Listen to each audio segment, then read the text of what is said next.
Assalamualaikum. Kita jumpa lagi. Salam Jumaat.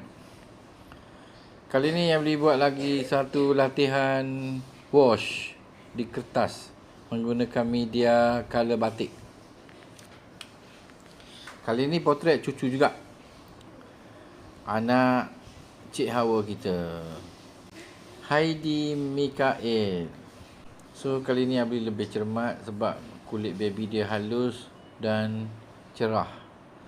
So ini kali ketiga buat potret, so kita dah tahu sedikit selok belok color ni lah, cat batik ni dia terlalu terang dan highlight color dia. So kita kena guna hawa-hawa saja dan pandai bermain air lah, sebab ni wash teknik.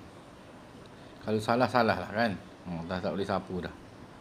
Okey, kita cuba tiru daripada foto yang Abli ambil hari tu, dan kita cuba siapkan lukisan kita, overlay dengan tonasi dan shadow.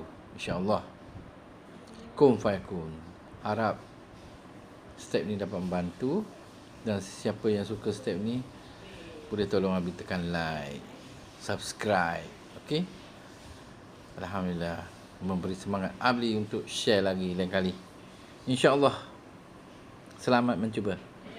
Assalamualaikum.